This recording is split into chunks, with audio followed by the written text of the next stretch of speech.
Okay, hello everyone. I'm recording earlier than usual, so I apologize in advance if you hear the neighbors being annoying. Like driving around on their motorcycle back and forth, or just revving their engines for some reason. That sort of thing. So, mic check. Okay.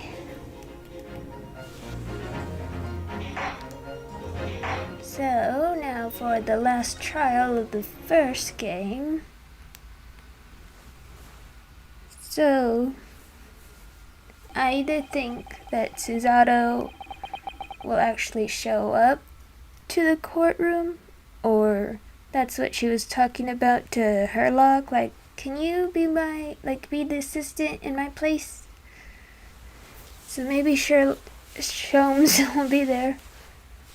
When I awoke the following morning, Susato's son was already gone. Outside the window, the rain came down in sheets, and so began an even longer day than the last, one that I would remember for the rest of my days.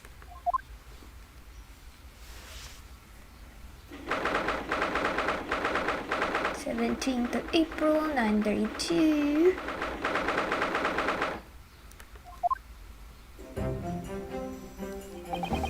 Good morning, Gina. I'm determined to prove your innocence today. I'm sure we can do it. So where's your friend then? Sorry. You know, her in the fancy dress. Susato, or however you say it, I don't know. Miss Susato had to leave early this morning. She was already gone by the time I woke up. You alright with that, are ya? Forget about me if you like. Go on, see her off. It's fine. It's not as though Miss Susato and I won't meet again one day. Even so... But you, Gina, you only get one chance. This trial today is all we have.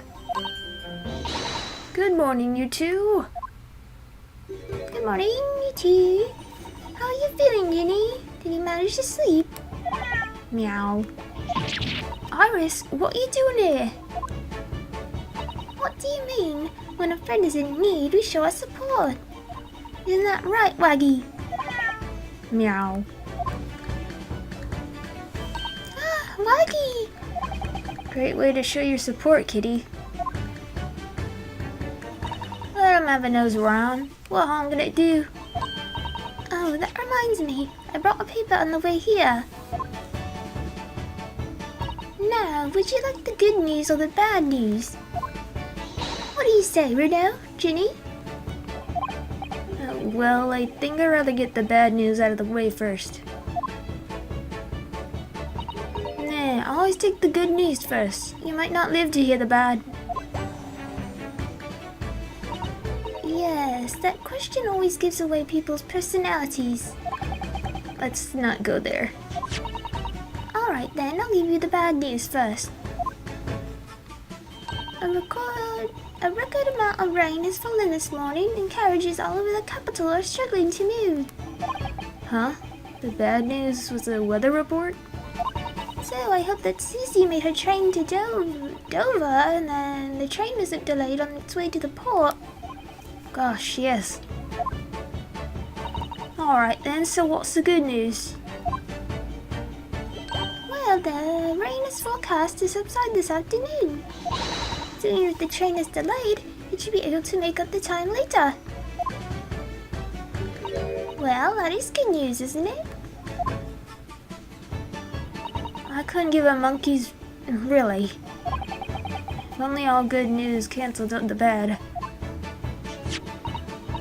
And look, this trial has made the headlines too. Pawnbroker perishes in pick purse splendor, see? How'd you like that? Well, let them say what they want. I'll see if I care. I can't because you're covering your face. Don't worry. Rita will soon show everyone that this headline is nonsense. I will. And then, in tomorrow's papers, the headlines will be Discharged over, stopless do-gooder. Isn't that right, Reno? Oh, yes, let's hope so. Of course they will. I have absolute faith in you. How was that? I was trying to sound like Susie. Did it work? Did it? It's like she was still here. Today is paper.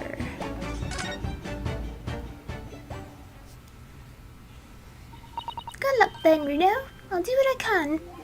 Huh. Obviously, I don't know the law like Susie does, but still. I'll be by your side the whole time, giving you moral support and encouragement.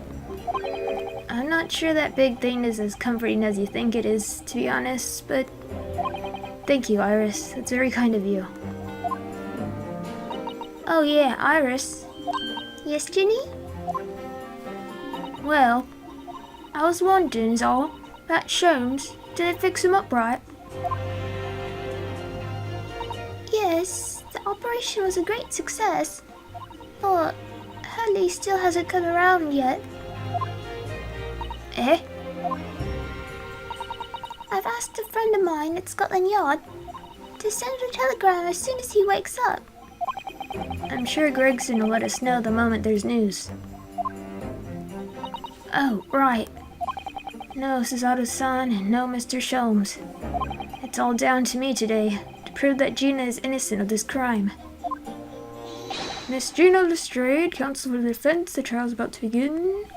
Please make your way into the courtroom. It's time, then. Yes, let's go, Gina. Iris. Lead the way, Reno.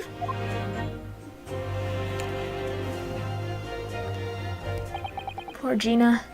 She's trying to put on a brave face, but I can tell she's worried and scared. I have to believe in her from start to finish. That's the weapon that will secure our victory here.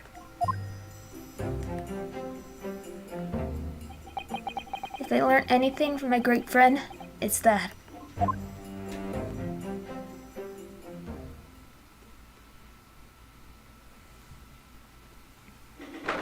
"17th of April, 10 a.m. Old Bailey."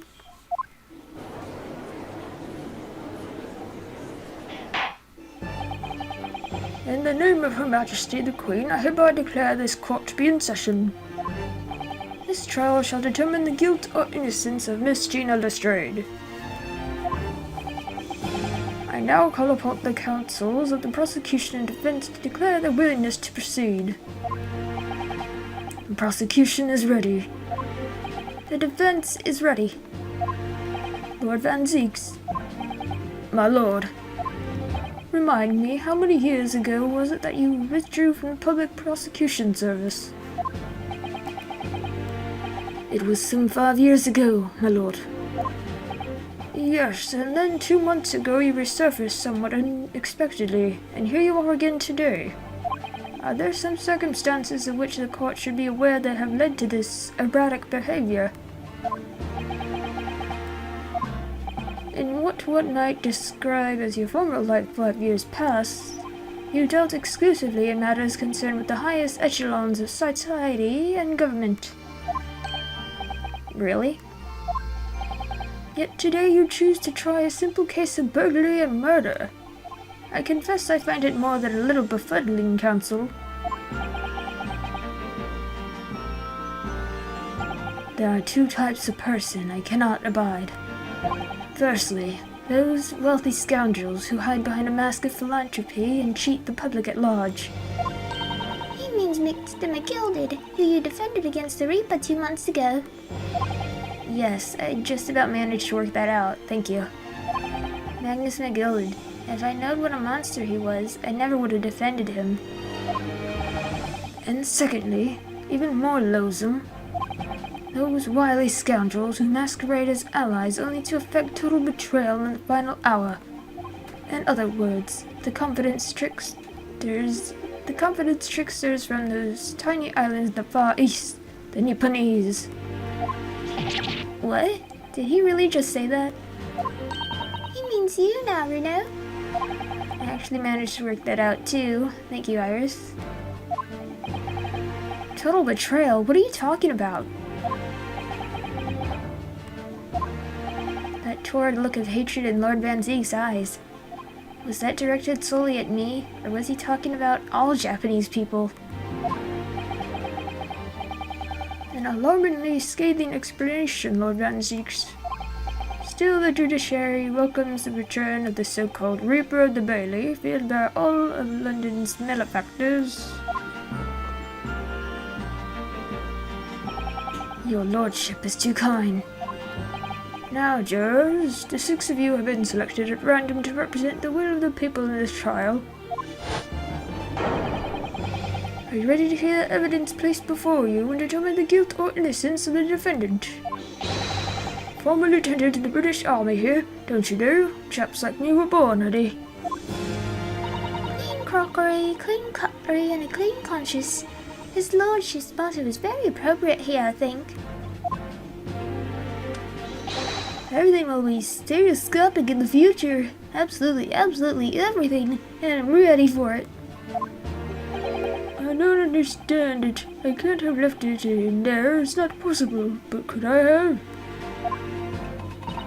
Woman indispensable in society. Stop. Female-centric future waits. Stop. Rasputin. Good day. I'm visiting London for sightseeing. I would like to take a bus to Crystal Tower, please. Is something wrong, Renaud? Oh, not exactly. It's just... I'm fairly sure I recognize these jurors. Almost all of them, in fact. Really? Funny coincidence like that. Coincidences like that do happen from time to time, don't they? But it's quite strange. The jurors are chosen at random from London's 6 million inhabitants, you know. So I've been led to believe, but something tells me I'm being duped. Very well. Now, Lord Van Zieks. The court calls upon the prosecution to introduce the facts of the case. As you wish, my lord. Allow me to begin with a word of warning to the ladies and gentlemen of the jury. In short, there has never been a more self-evident case of cold-blooded murder. The victim, Mr. Pop Windibank, proprietor of a pawn shop on Baker Street, was shot from behind and died instantly. The prosecution presents this photographic print of the crime scene. As the court will observe, there is a single bullet wound just below the gentleman's left shoulder. The evidence suggests that the bullet pierced the man's heart, resulting in near-instant death. Moving on to the findings of Scotland Yard's coroner, his report states that the bullet entered the body on a rising diagonal trajectory. And what's that supposed to tell us? It means the victim was likely shot by someone significantly shorter in height than himself. Someone like the accused, you might say. Oh! The prosecution wishes to present the autopsy report and crime scene photograph as evidence, my lord. Indeed, the court accepts. Hand them to the bailiff, please. Autopsy. Crime scene.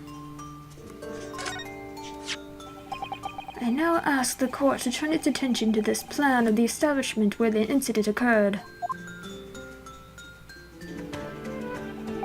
The proprietor was found in the storeroom where he kept articles pawned to him. A windowless room with a single point of entry, a door to the main shop that was found locked. In this sealed chamber, there were only 2 persons present. The victim, Mr. Windibank, and the accused. It may further interest the court to know that when the accused was discovered at the scene, she had in her hand the gun used to fire the fatal bullet. Well, that's that then, isn't it? Nothing more to say. Isn't that grubby little girl a pickpocket anyway? She's one of those filthy drabs that live in the slums in the East End. Oh well, it was only a matter of time before she got blood on her hands then. What are you jurors waiting for? The girl's guilty as hell. We can't jump to conclusions here. We mustn't assume her guilt because of what she had to do to survive.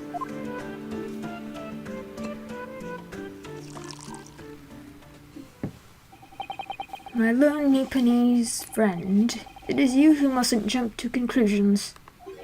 The prosecution has barely begun presenting its case. Conveniently, this appalling act of murder did not go unobserved. There are witnesses. Good gracious! After their testimony, this girl's true nature will be exposed. Pitiful pick-purse or cold-hearted killer. Here's to establishing the truth. The court will take the floor plan and firearm into evidence. Hand them to the bailiff, please, Lord Van Cheeks. At once, my lord.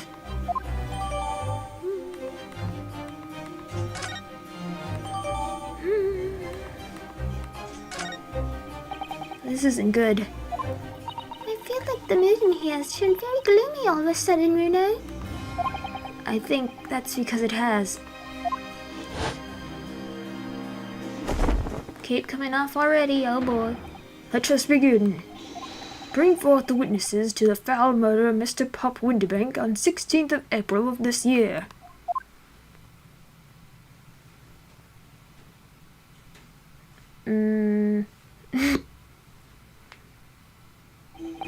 Witnesses, state your names and occupations for the court. Name's Nash Skulkin. Occupation is, baddie. Professional baddie. Name's Ringo Skulkin. Occupation's, shame as him. Bias correction, Scotland Yard Inspector. That's right. We're what they call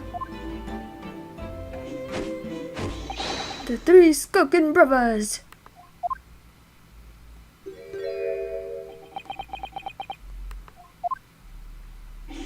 What are you looking at me like that for? Don't let me in with you lot.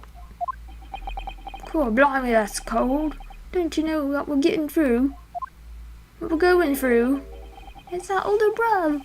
Lost contact with him, we have, so we're scurrying to a shady corner of the capital.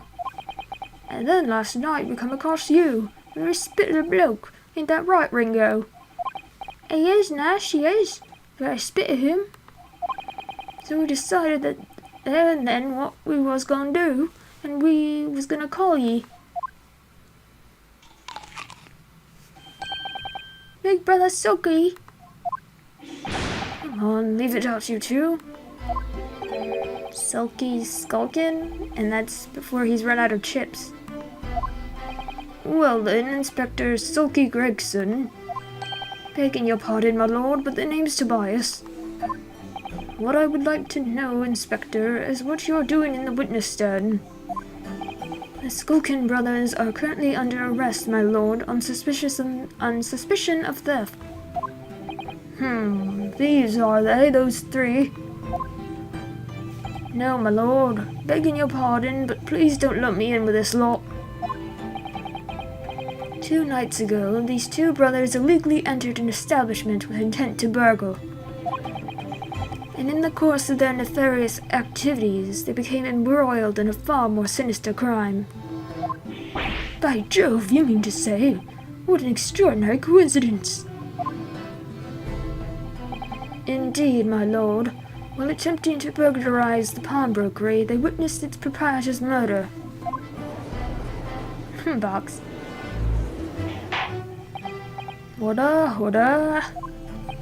The various trespasses of these brothers is not the subject of today's proceedings, though they will naturally face trial in the very near future.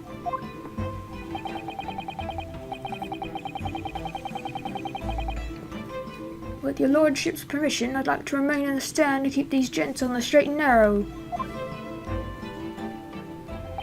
Of course, Inspector. Skeptical as I am about the caliber of these witnesses, I will permit them to take the stand. Mr. Skulkin, you will now testify before the court. Describe the events of the night in question and what exactly you saw. Happy to. 'Cause a skulkin's never skulkin'. Very shocking. Get out of it!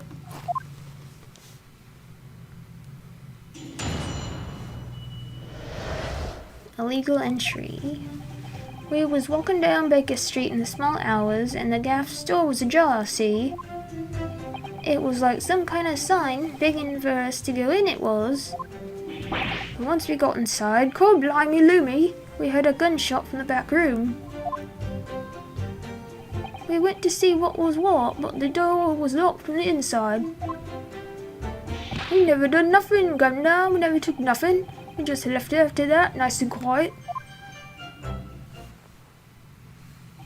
A terrible coincidence it would seem. At the precise moment these miscreants entered the property, an even more sinister crime was afoot. The witness's testimony is consistent with the crime scene in every detail.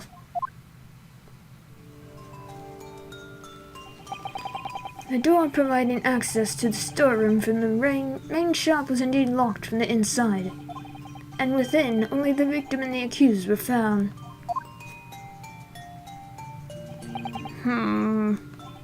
I must say it does appear to be an overwhelmingly simple case. Still, the defense may cross-examine the witnesses now, of course. Counsel, if you please. Counsel? Yes. What's the matter, Reno? Sorry, I was just stunned into silence for a minute by the blatant lies being told by that pair in the stand. I know that it's all nonsense because I saw it with my own eyes. I'll just have to expose their testimony for the pack of lies it is.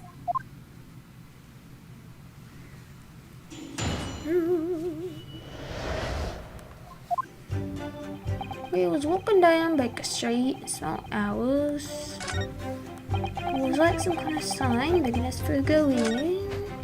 Once we got inside, Limey had a gunshot. Let's see what was thought, the door was locked. We never done nothing, Governor, we never took nothing.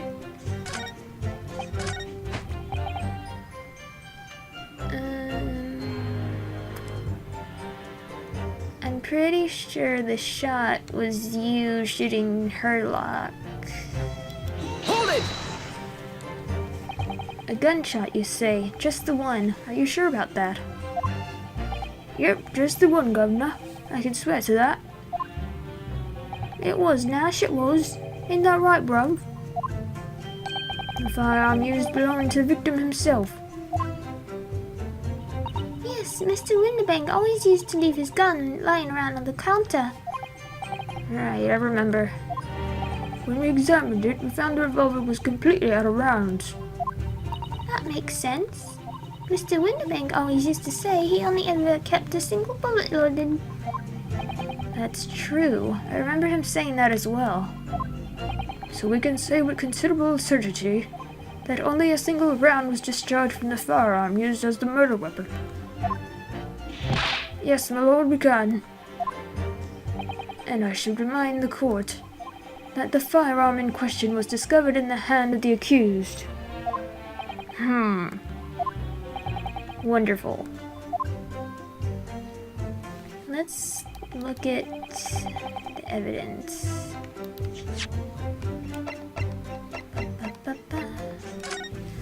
Okay, case summary. Victim found deceased on the last scheduled omnibus of the day after Sablon. Mason Milverton, brickmaker, East End of London. Defendant, prosecution. Conviction was assured with 3 eyewitness testimonies. However, a surprise 4th witness testimony resulted in acquittal due to insufficient evidence.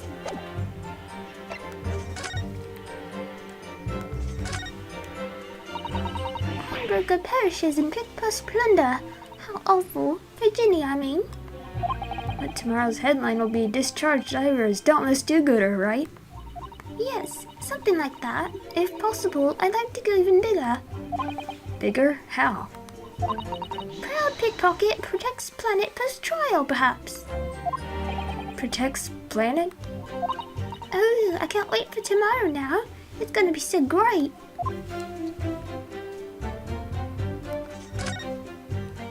There's a sensational story lower down on the front page as well. Look. Ministry Mo, classified secrets may have been leaked overseas for Ministry of Justice.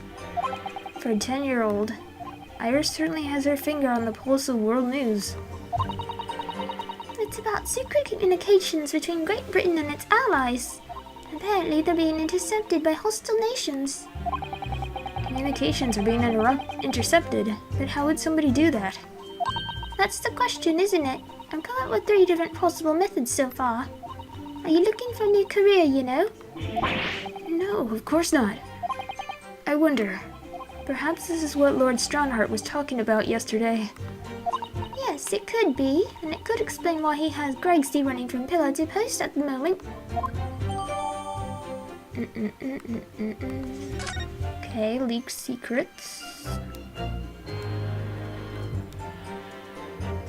Anything inside? No?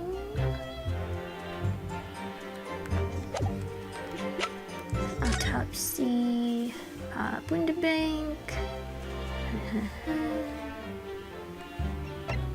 Single bullet wound, upper half of victim's back. No other signs of trauma. Instant death from posterity bullet wound to the heart. Bullet entered the body from the back on a gently rising stable trajectory.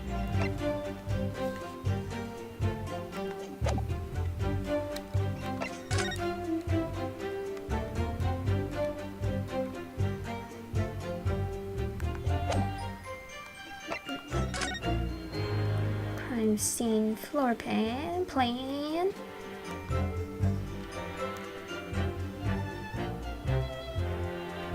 Okay, so let's just think about this. So if she actually did shoot him, but she didn't, obviously, he would be like standing over here or something, right? And she was hiding here, and then she would shoot him in the back, and then maybe I don't know why he would fall that way though.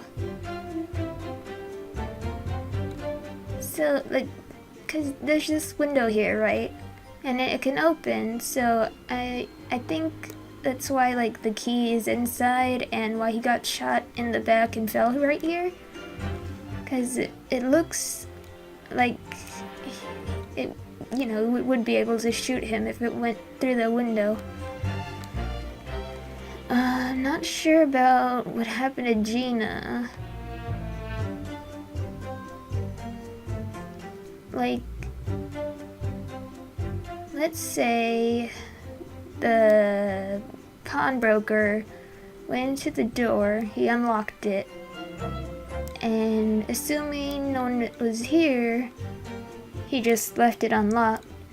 And then those 2 brothers came in, and one of them shot him, and then they're like, oh, here's a girl here, let's put the gun in her hand, and then we'll take the key, lock the door, and then throw it back in. Something like that. This is Mr. Windibank's gun. The cylinder is completely empty. Ugh. Mr. Windibank always used to keep this gun to hand on his shop counter. Yes, but only ever with a single bullet loaded, I understand. That's alright, to keep all the pawned articles that was in his care safe.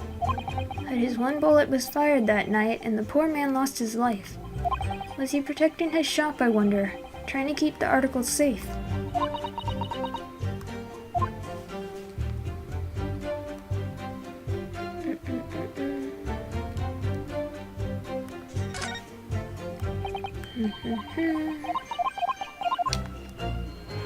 Anything of importance? Anything at all?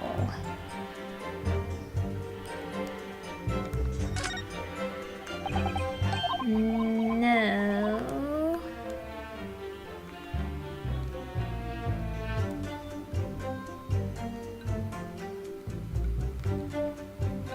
I don't think so. Okay, let's see. Just walking down Baker Street, and why would you be doing that? The front door of Windibanks was ajar, you say? What time of night was this? Must have been about 1, right, Ringo? Yeah, I'd say so. Right, Sulky? How would I know? The place would have been shut at 1 in the morning, just like every other shop in town. Well, it was pitch black inside, it's true, ain't that right, Ringo? I'm not so sure, Nash. I seem to remember a little light burning inside. What about you, Sulky? Me old mucker? Leave me alone. There definitely was a small lamp burning inside. That's what alerted us to the situation in the first place. And when these gentlemen ventured into the open establishment, the accused Miss Gina Lestrade already had the muzzle of her gun trained on the unfortunate victim. Objection! That is pure conjecture. Perhaps, but it changes nothing. These brothers inadvertently wandered into the middle of a cold-blooded murder, simply because they found the door of the victim's establishment open and ventured inside. Right, that's what happened. It was like some kind of sign begging for us to go in, it was. Hold it! What are you trying to suggest? That you had to go in? Well, God moves in mysterious ways, they say, don't they, Ringo? They do, Nash, they do. Must have been some sort of providence, I reckon. God's will often presents itself as the whim of thieves, does it? It wasn't no whim, I'm dead sure that. It wasn't, Nash, it wasn't. Like we said at the time. You don't just find doors open in the middle of the night like that. No, there's no two ways about it. It was a sign that our long-lost brother was inside. They're not very good liars, are they? Well, you can't deny it. It led us to the bloke what just looks like a bruv. I said cut it out. Those chips are getting a chomping today. Okay, I already pressed that. And to see what was what. Do you mean the door between the main shop and the storeroom? If my learned friend is having difficulty grasping the situation, perhaps a drawing would help. Excluding the shop's entrance from the street, there is only one other door, that of the storeroom.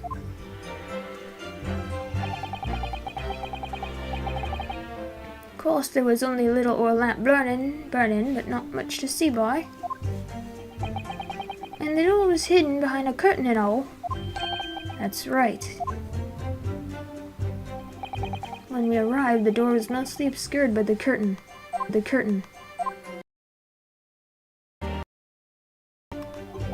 Why exactly did you try to open that door? Eh? Any normal petty theft would run at the sound of a gunshot, I should think. Oh, well, your turn to rob it, Ringo. Well, Nash, yeah. I suppose you'd have to say we ain't normal, eh? Broadly speaking, humans respond in one of two ways on hearing a gunshot or scream. The timid flee, gripped by fear, while the courageous investigate to see if they might help. These gentlemen are the latter inclination. My learned Nipponese friend, it would seem, is the former. Alright, somehow I just proved that I was the coward that night. Thank you, counsels. So I believe we all understand that the door was locked and could not be opened. Proceed, witnesses. We never done nothing. Hold it! You didn't do or take anything? Is that your story? Well, it was bedlam soon as, wasn't it? It was nice, it was. Didn't even have time to pull me dukes out and me Lucy lockets. So with no time to take your hands out of your pockets, you just left nice and quietly, you say? That's right, Governor. Nothing we hate more than violence. Peace-loving nibblers we are, not bludgers. We are now, we are. Never even pulled me dukes out, me Lucy lockets. So you clearly like us to believe. Come again. As you fled from the pawnbrokers that night, did you not run into anyone else? And did you not fire a gun at that person? Saints alive, they fired a gun, you say? Blimey, Governor. You ain't telling us it was you in the doorway? It was. Why the bleeding Nora? Didn't you mention that before? You were armed with a gun, and as you fled the scene, you fired that gun at London's greatest detective, Sherlock Sholmes. They shot the great Mr. Sholmes. I did hear that, actually. There was a rumor he'd been rushed to hospital. The great Sholmes, that's beyond the pale. On that night in question, this pair were arrested by the police within minutes of the discovery of the crime scene. Their suspicious countenance rapidly gave them away. And when searched, a firearm was indeed found in their possession. Furthermore, the barrel shows sign of a shot having been fired from it. The prosecution invites his lordship to examine the firearm recovered from these brothers. Yes, indeed. Remnants of powder bound the muscle, as you say, correct, Charles? The court will hold this weapon as evidence.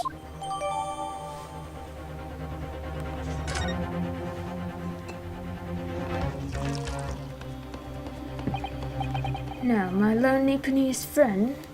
Hold on that for a moment, sir. So there's ammunition still loaded in 5 of this revolver's 6 cylinders. Yes, so it shows us that only a single shot has been fired from it. Exactly. A bullet that hit Hurley, in fact, isn't it? Yes, it happened almost as soon as we walked in through the Windobank's door. I'll make those brothers pay.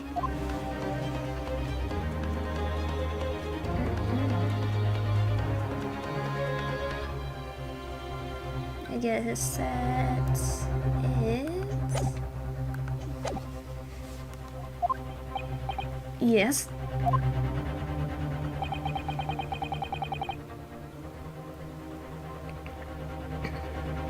Used to use successfully presenting evidence. For yes, there are the telltale signs of spent powder on this gun and a single bullet missing from the cylinder. But the prosecution demands evidence that it was fired at the scene of the crime under scrutiny of this trial. Objection! Well, I don't need evidence. Because I was there. Objection! However, the rest of us in this courtroom were not. If the defense fails to provide evidence in support of its rash claim, we shall have no choice but to toast your incompetence and move on. Evidence that these two fired that gun before they left Windobanks that night. The court demands that all claims are affirmed with clear proof. What evidence showed these witnesses unloaded a firearm? Right here. Can I... Here? The evidence is in this portfolio. What on earth have you there, counsel? During the course of our investigations, we discovered a number of bloodstains. Not trusting the police to do the job they're trained to do? How arrogantly Nipponese of you. Well, anyway, we analyzed all the blood samples we found and recorded the results in this portfolio. And you claim to have the evidence the court is demanding therein? Yes, my lord.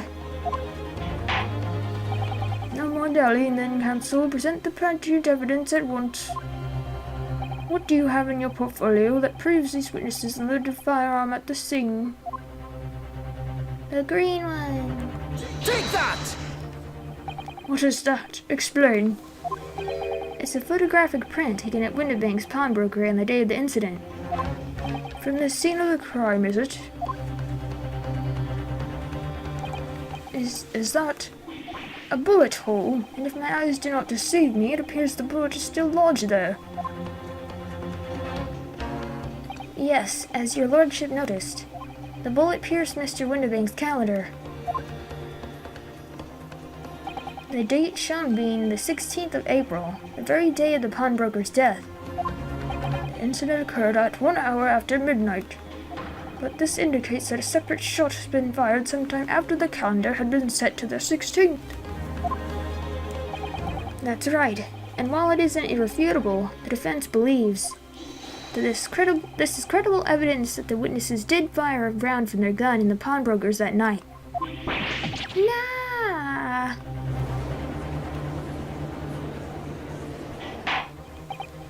Order. How does the prosecution stand, Lord Van Zieks?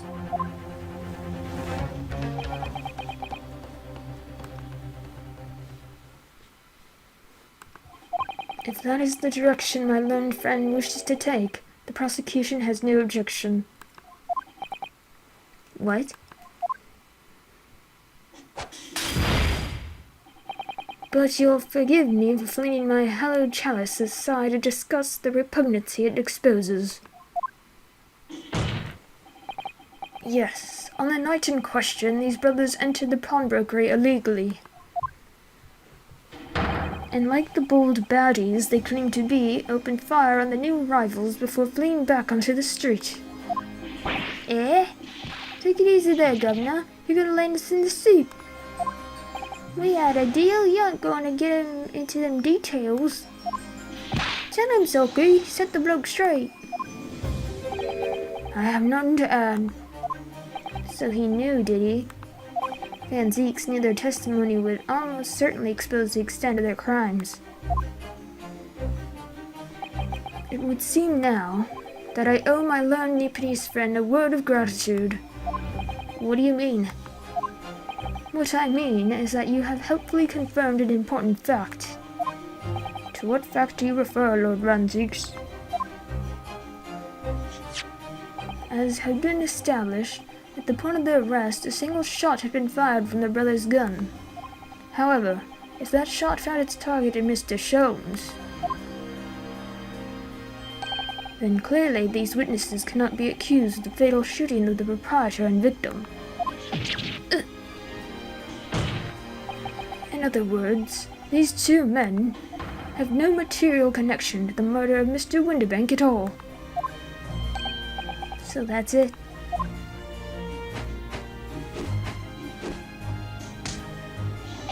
That's it. We didn't have nothing to do with it.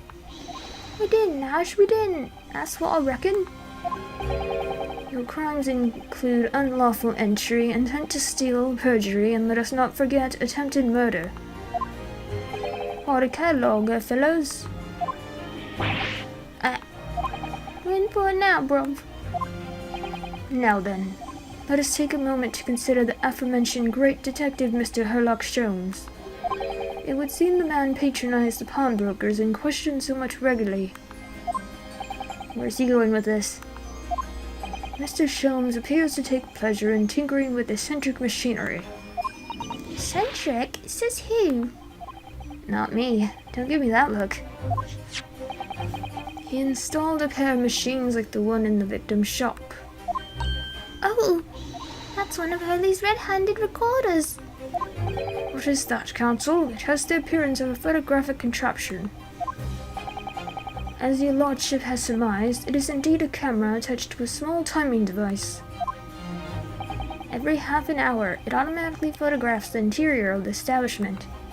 The idea being that if a thief were to break into the shop, he would be caught red-handed. The The prosecution has obtained the photographs taken by the device on the night in question.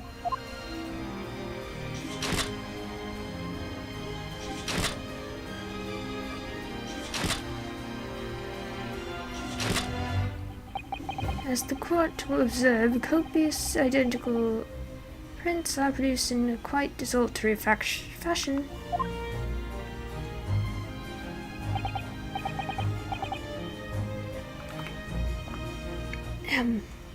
Rather prodigal, I feel. In fact, there are 2 such devices in the victim's shop, my lord. If I may refer the court to the plan of the premises, their respective positions are here and here. You say these cameras produce a print every half hour. I'm afraid I fail to see how that would help if the anticipated theft conducted his activities in one of the many 30-minute intervals. One can only pray that the would-be criminal lingers, my lord. On the night in question, the witnesses currently in the stand were not caught on camera. Hey, that's a bit of fraud talk, eh, bruh? Lady Luck loves a skulking. Witnesses, at what time did your trespassing begin? It must have been just after 1, right, bruv? Must have been, Nash, must have been. Yeah, just gone one. In which case, minutes before these brothers entered the establishment. What scene might we expect to see within the shop? Let us examine the evidence. Oh, shoot. Good lord! It's the defendant, Miss Gina Lestrade.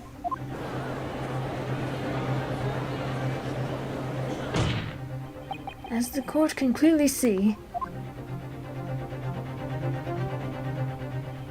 the accused is pictured, gun in hand, facing the victim over the shop counter, no doubt coercing the proprietor to open the door to his storeroom. Quite. One can only too easily imagine the events that unfolded. The court will take this photographic print as evidence, if you please, counsel.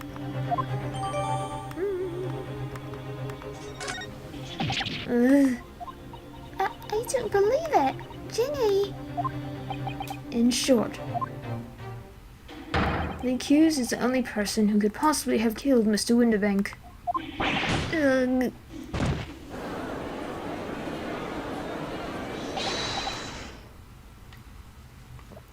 I say, my lord,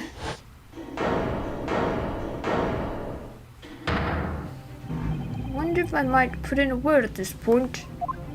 Go ahead, Mr. Foreman. Took a volley bullet to the knee in the Battle of Maiwan, 1880, don't you know? Decorated for it and all that, but forced to retire from service, sadly. Of course, a medal can never outshine the exploits of chaps like us on the battlefield. Yes, Mr. Foreman, and what exactly is your point? Carried on the battle after retirement, you see. The battle of daily life, if you like. And here I am now, leading this small squadron, 6 men, all good and true. And we'll go down together, you mark my words. One for all and all for one.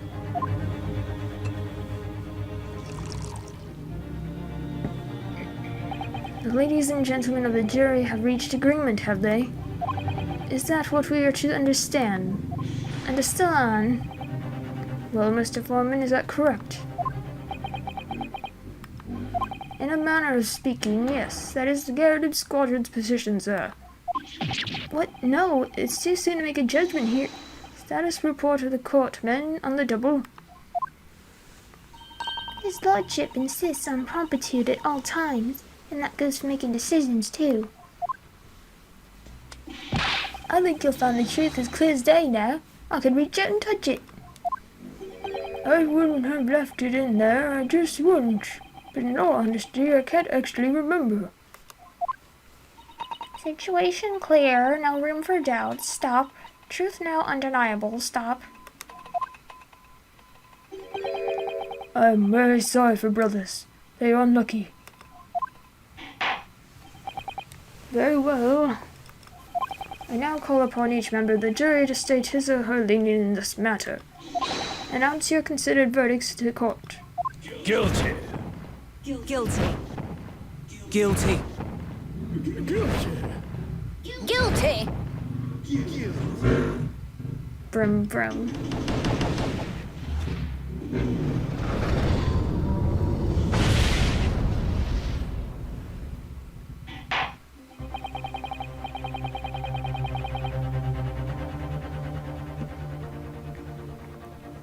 It does indeed appear that the jury is unanimous in its leaning already. That photograph. It must be the definitive evidence that Gregson mentioned. But Ginny didn't shoot him. No, of course not. My lord, the defense wishes to assert its right to a summation examination. Very well, the court grants permission. So, you refuse to admit defeat again. How unsurprising. We shall proceed immediately with the summation examination. Mr. Foreman, are all members of the jury ready? Absolutely, sir. Always ready for action, my chaps. Very good. Ladies and gentlemen of the jury, you will each explain on what grounds you have determined the defendant to be guilty.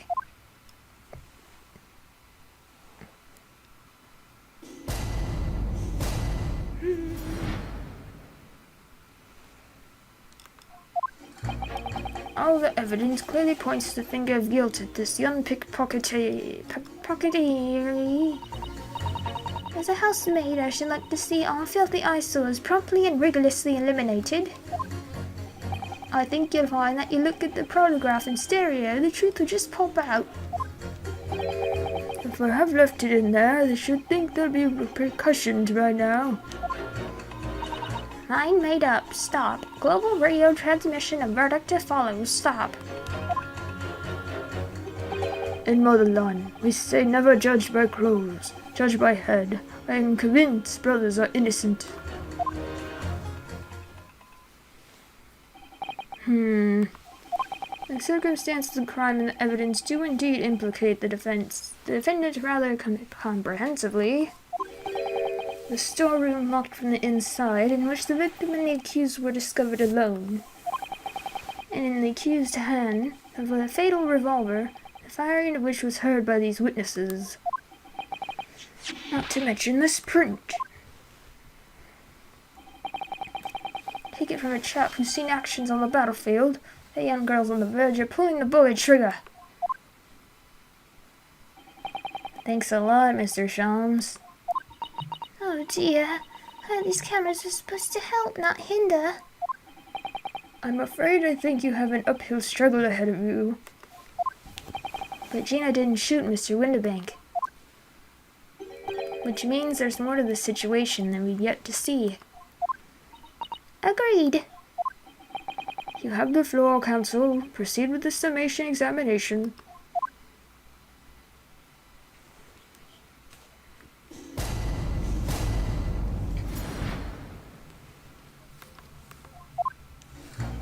All the evidence clearly points the finger of guilt.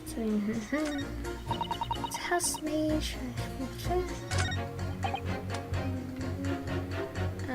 Hold it! What do you mean, look at the photograph in stereo? Sorry, what? Don't you know? If you look at the photographic print normally, it looks as though the pickpocket girl's about to shoot the victim, obviously. Objection! But there's no indication that the defendant ever fired the gun. All I'm saying is that if you look at the same print in stereo, it could reveal all sorts of information.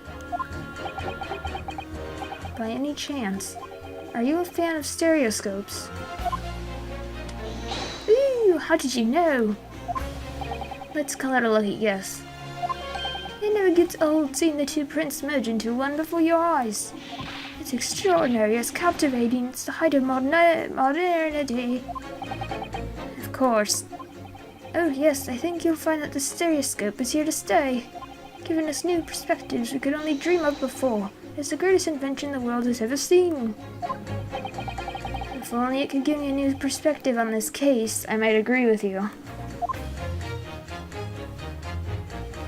I have left it in there.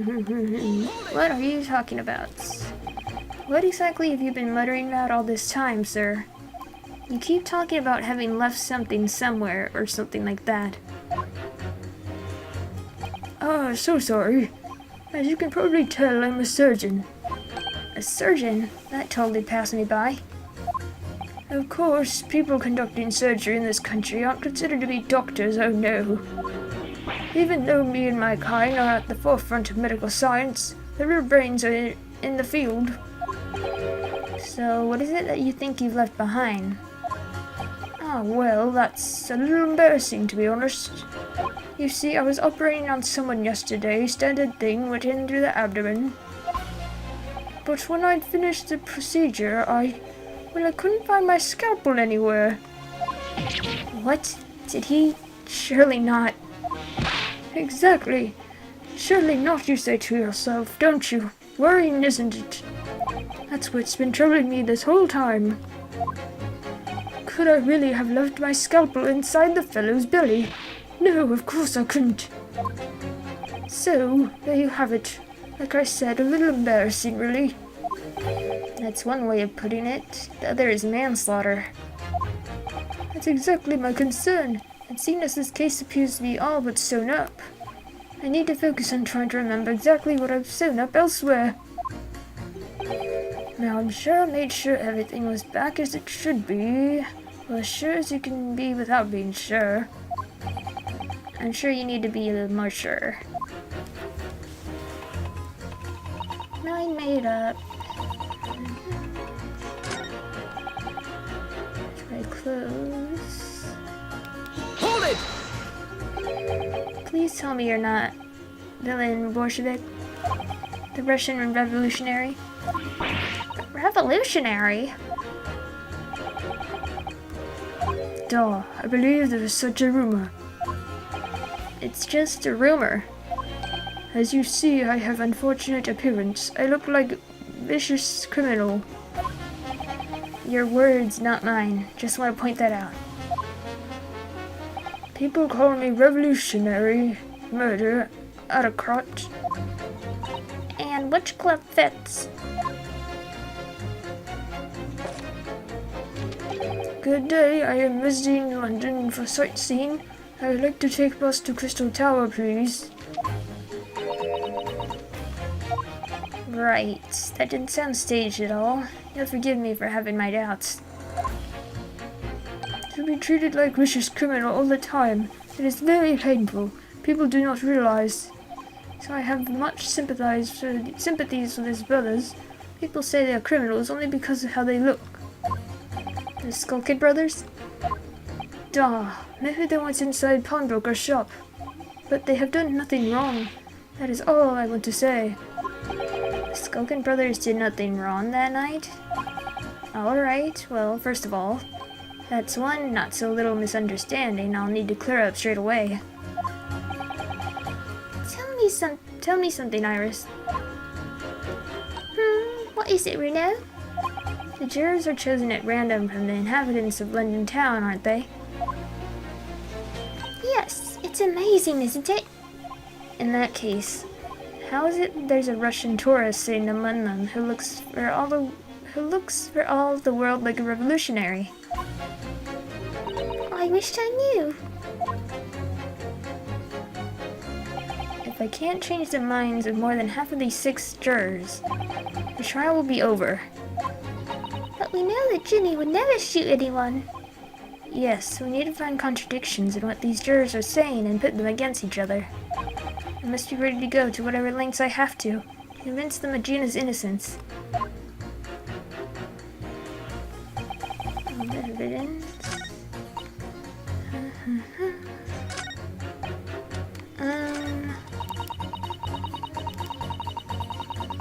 Hold it! Polishing the bench, I see, again. A maid's work's never done, not a blemish must remain. What exactly do you mean by filthy eyesores? On my way to market for his lordship, I have to pass through the East End. The place is full of beggars, pickpurses, and crossmen, scum of the earth. A little harsh, perhaps. Let me be plain. If it were up to me, all those back slums would be made spick and span or eradicated. At least we have people like the great detective working to achieve those important goals. You're referring to Mr. Herlock Sholmes? That's right. I like to keep abreast of his exploits by reading Rant's magazine in between my duties. He does wonders cleaning up London streets. In my opinion, he should be declared an honorary maid of the capital. Mr. Sholmes, a maid? It's really quite unforgivable. Gutter scum having the audacity to shoot a very great detective. Minor detail, it was the two brothers in the stand who shot Mr. Sholmes, not the defendant. A minor detail indeed. They're all gutter scum as far as I'm concerned. Well, it just might be an idea to get our facts straight away anyway. Yes, all right, I shall amend my statement. Those brothers are the scum of the earth. They should swing for shooting the great detective. Okay.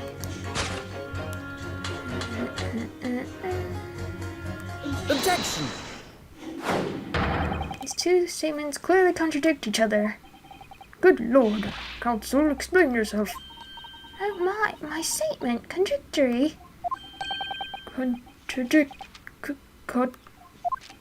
Juror number 6, you've got the wrong end of the stick.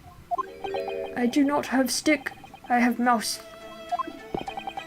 As juror number 2 said earlier, when the Skulkin brothers fled the scene on the night in question, they fired a shot from their revolver. Yes, they shot poor Mr. Sholmes in the abdomen, I understand. Surely you're not going to tell the court now that you didn't hear. Abdomen.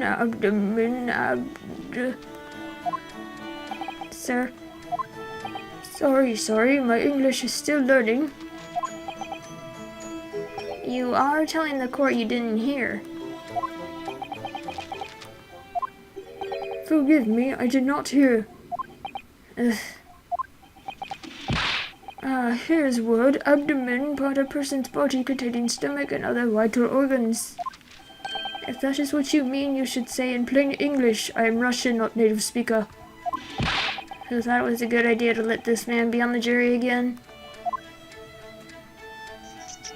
So, you are telling me these brothers who look like criminals were lying?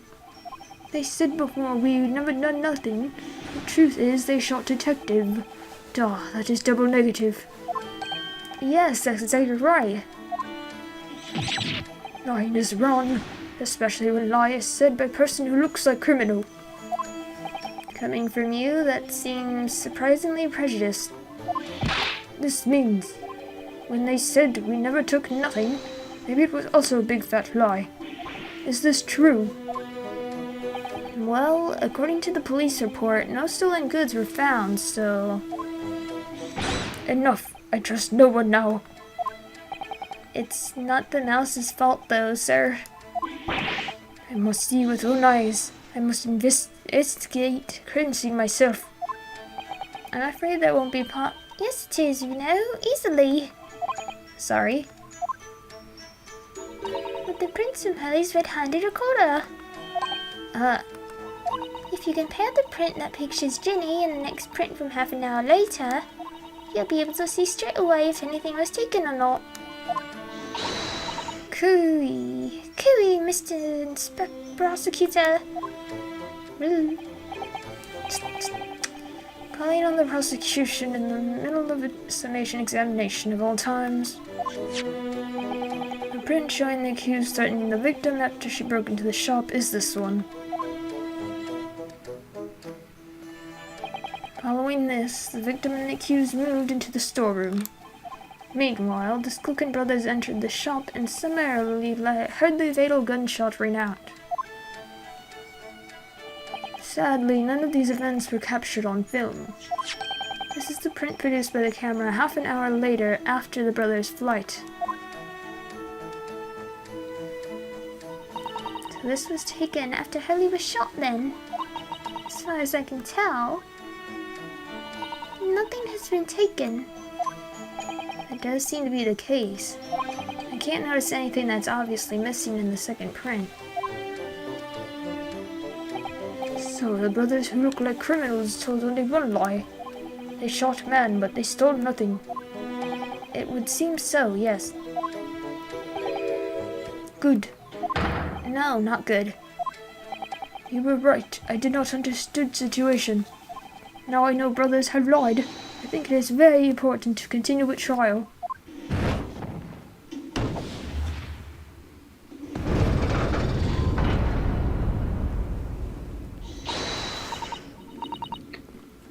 Yay, well done, Reno. The balance is shifting.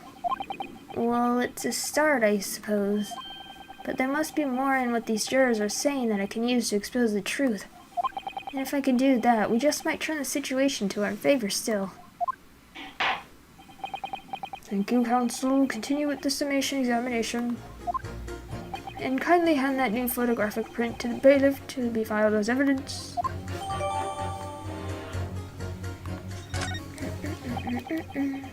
Another print.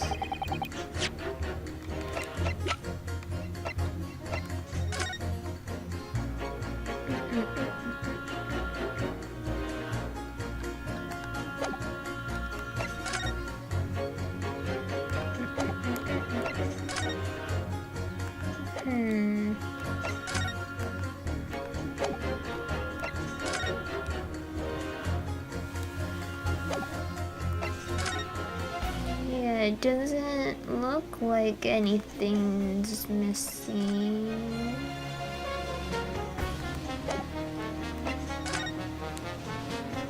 Well, hold on. The lamp is broken in this one.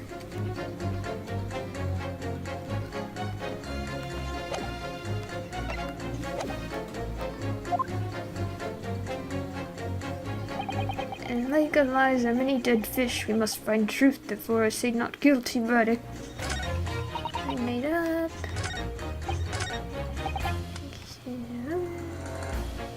Okay, if I present the court,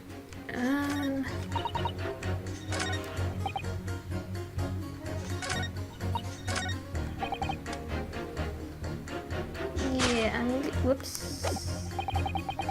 I'm gonna show you the photograph.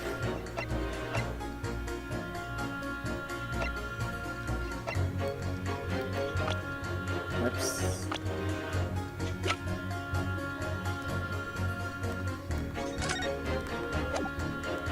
I want to present. I can't present. Dang. Okay.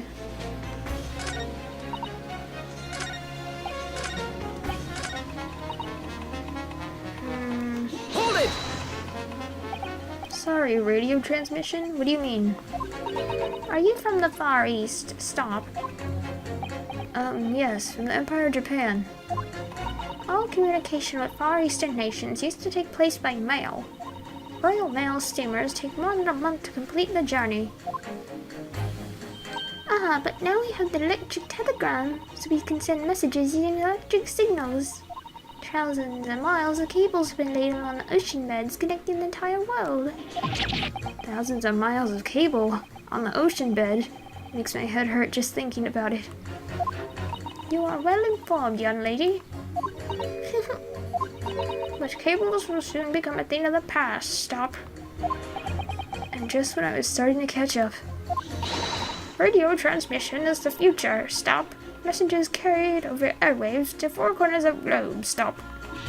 Exciting growing. Stop. Atmospheric electric. Stop. Right. Try not to wear out your fingers. Era of wireless telegraphy. Stop. Trying technological revolution. Stop. And people say inventions like the stereoscope are the height of technology. What utter piffle. I can't understand it. I really can't. They're just silly toys. Excuse me. Juror number 3, sorry to interrupt when you're obviously filming, but... What? Do you perhaps have something to say about jury number 5's last remark? As if I couldn't guess. Oh, you bet I do. Say that again, go on. I dare you. Goodness, are you talking to me? I think you just might be, yes. You think they're stereoscopes are just toys, do you, huh? Absolutely. I mean, really, a machine to view photographs in 3 dimensions. Why on earth would you not just use your eyes to look at the world around you? It's all 3-dimensional. What a great way to appease the man. No, I'm sorry. Stereoscopes have no practical use at all. You just don't know. Pardon? I think you'll find that viewing a photograph through a stereoscope can unlock all sorts of possibilities. I'm obviously going to have to demonstrate. What sort of possibilities? Well, we'll take a crime scene, for example. If you had a pair of photographs from a crime scene that you could view through a stereoscope, it could reveal hidden clues you never even noticed before. What? Have you got any, Bruno? Any prints you can look at with a stereoscope? Yes. How about this print here? It should do the trick, I think. Take that! Alright then, juror number 3. Are you saying you can do this with any 2 suitable photographic prints? Of course I can. Very well then, I'd like you to demonstrate. I'd be delighted to. Just give me one more print and I'll amaze you all. Take that! Alright, these 2 prints were both taken with the same camera and window bangs on the night in question. Yes, I see. Tell me, Mr. Lawyer. Do you know how stereographic images work? Do you understand the principle? Well, I think so. I did have a lesson only yesterday. The left and right eye images need to be the same, only with a slight shift in the positions of some objects. And when your brain merges the 2 images together inside your head, it notices the shift as if it were dead. Yes, exactly. It's a small shift between certain objects in the 2 pictures that's really important. So what happens if you use 2 photographs that are exactly the same then? No, obviously that wouldn't work at all. Not for seeing the scene 3-dimensionally anyway. Oh! Of course, now I see. Ah, I think the young girl has discovered the secret. I have! Can you uncross your eyes before you tell me?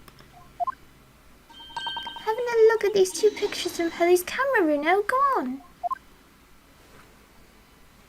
Yes, I know the lamp is broken. Can you see that there's a really obvious difference between them? Of course there is. There are 2 people in the first and no people in the second. Well, yes, you could see that straight away, but now... try looking at the pictures in 3 dimensions. Alright, I'll give it a go. So to start with, you have to cross your eyes and then try to make the 2 pictures overlap exactly.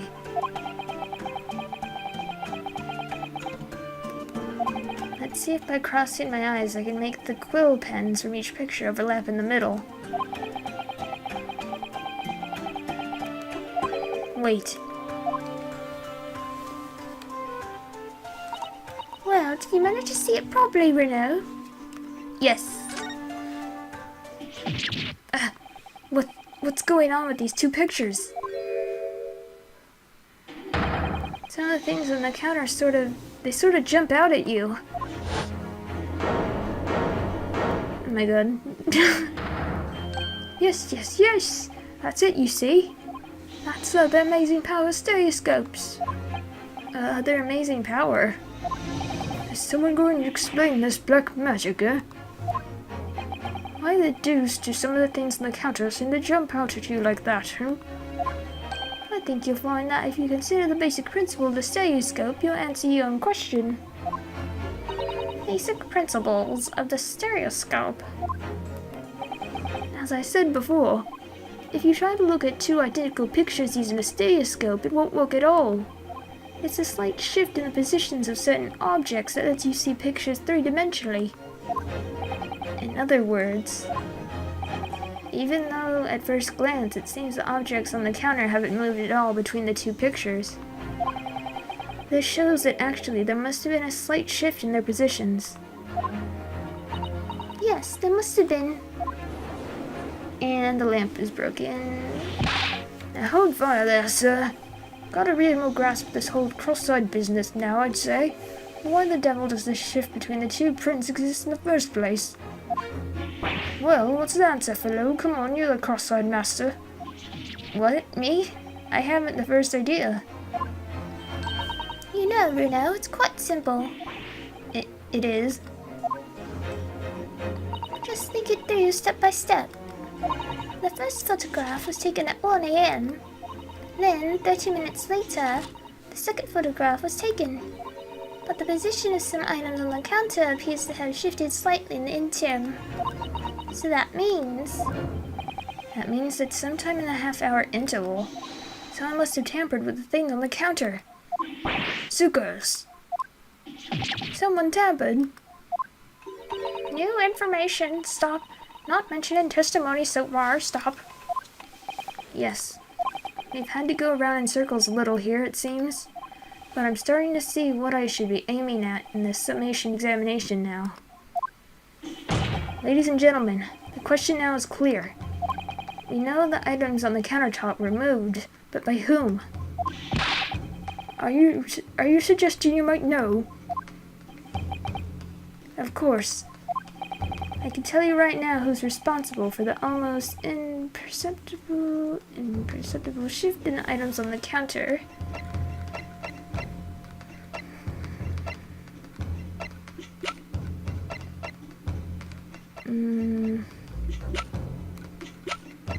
One of the brothers?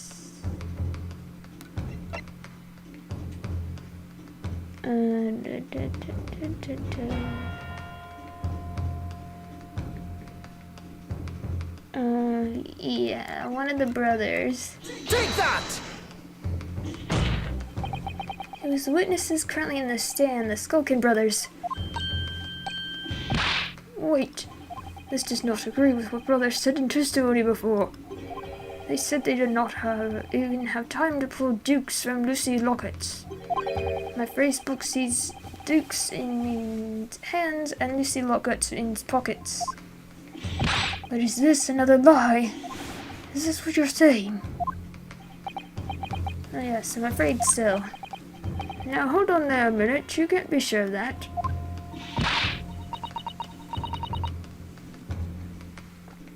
I quite agree. The accused is a common pick purse after all.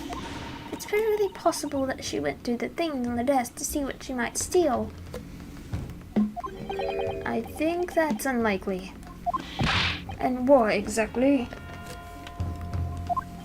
As you can see from this photographic print, the defendant was pointing a gun at the victim. It would seem, as my learned friend indicated, that she was coercing Mr. Windibank to open the storeroom door. In other words, Miss Lestrade's interests lay within the storeroom, not in the main shop, giving her no reason to touch anything on the counter. All of which points to one thing.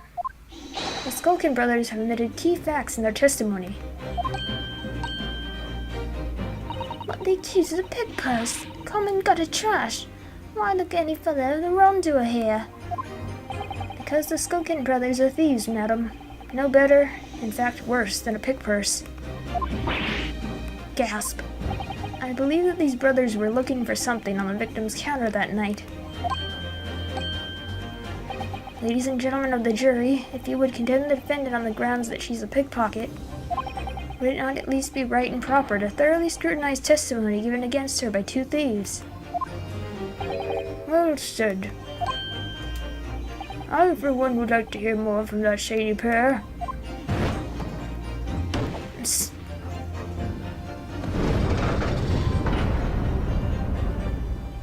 Can you all see now? I think you'll find stereoscopes aren't playthings. You've seen their extraordinary potential firsthand.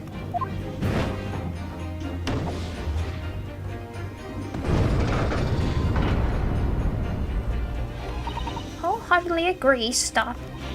Must purchase after trial, stop. They'll return home via Regent Street, stop.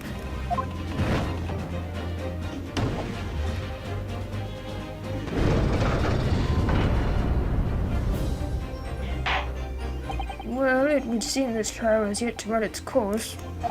Ladies and gentlemen of the jury have declared their inclinations via the mighty scales of justice. I hereby call this summation examination to conclusion with the balance altered in the defendant's favor. 2 leaning to guilty, 4 leaning to not guilty.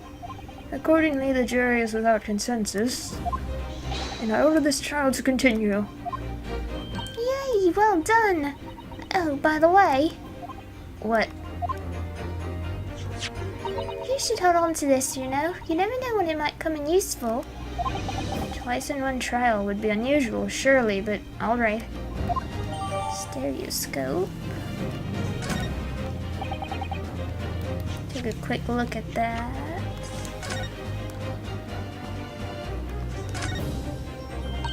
You have to pop the 2 prints in here to start with, you see. And then when you look through the eyepieces, you can see the image in 3 dimensions. The important thing is to get it right. The one thing to get right is the position of the 2 prints. I don't know who came up with the idea of a stereoscope, but it's really quite fascinating.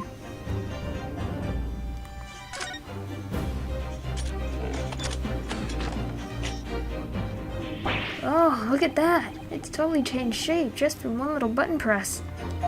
Well, that's what the button's for, Bruno. You're just like Hurley. You always love pressing buttons, don't you? Especially if you don't know what they do. Us boys, says the 10-year-old girl. Anyway, now you can see that it really is a stereoscope, can't you?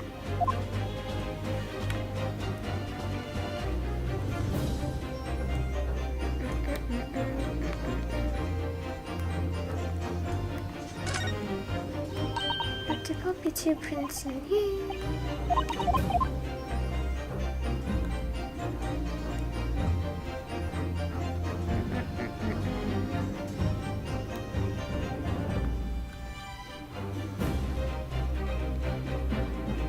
Okay.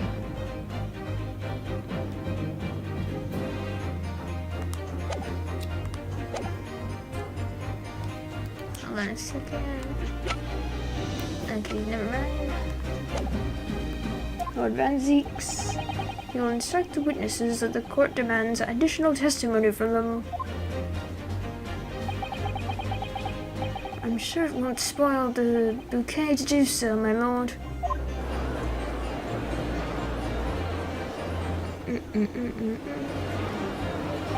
I won myself another chance to probe that pair about their activities that night at least. And I won't stop probing them until I've proven that Gina is innocent.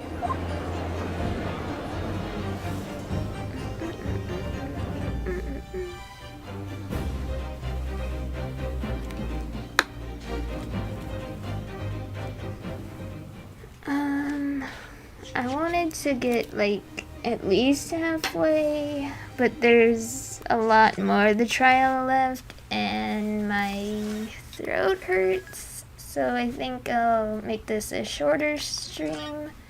I might stream part 2 later today, after my voice recovers, I don't know, or tomorrow, one of those days. So hope you guys are enjoying it, and we'll see who really shot the pawnbroker guy, and why the lamp's broken, probably. So catch you on the next one, bye!